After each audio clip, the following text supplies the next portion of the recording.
नमस्कार दोस्तों। भारत की अर्थव्यवस्था एक बार फिर नया रिकॉर्ड बना रही है। अप्रैल 2026 में ग्रॉस जीएसटी कलेक्शन 2,43,000 करोड़ के पार पहुंच गया है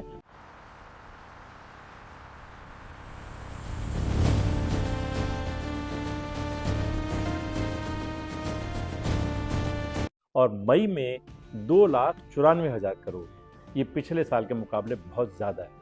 मोदी सरकार के कुशल नेतृत्व और आर्थिक सुधारों का ये कमाल है। चलिए पूरी डिटेल जानते हैं। सरकार ने ऑफिशियल डेटा जारी कर दिए हैं।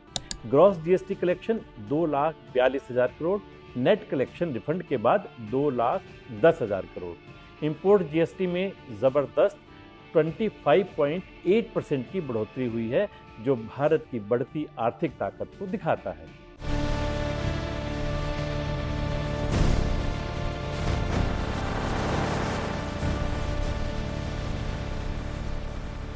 दोस्तों, ये कोई सामान्य डाटाज नहीं है, ये मोदी सरकार के दूरदर्शी विजन का नतीजा है। We must also recognize that India's domestic economic situation remains positive and resilient even today.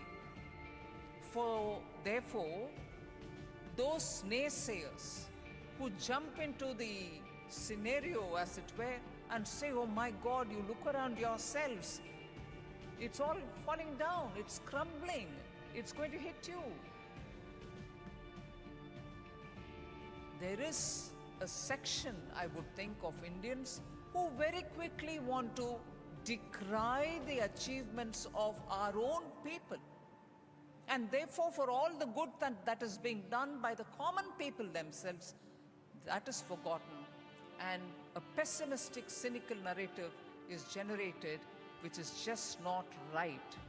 देखिए, मोदी सरकार ने 12 साल में जो अर्थव्यवस्था है उसमें मूलचूल परिवर्तन किया है। 12 साल के अंदर हिंदुस्तान की तस्वीर को बदल के रखा है। जीएसटी में सबसे बड़ा कलेक्शन हुआ है। आज जो राज्यों की इकोनॉमी है वो भी बहुत मजबूत हुई है, क्योंकि जीएसटी में जो यहाँ कलेक्शन हुआ उसका राज्यों को शेयर मिलता है। और इसमें जो टैक्स चोरी है उसके लिए पूरा डिजिटल सिस्टम लगाया गया है।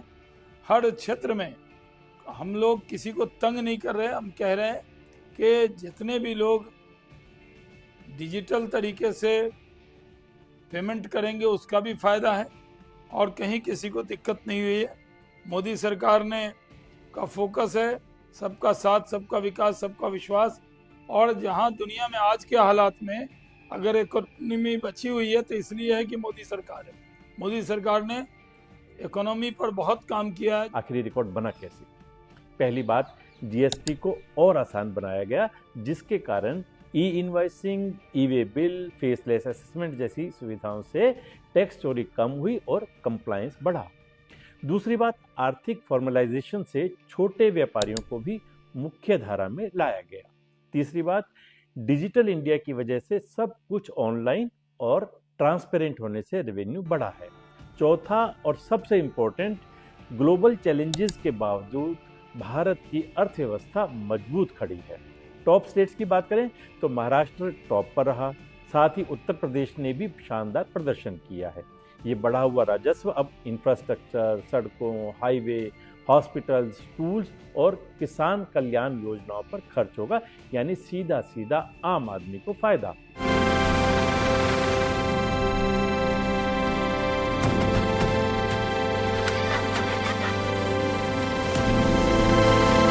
दोस्तों, जब टैक्स का पैसा सही जगह खर्च होता है तो देश तरक्की करता है।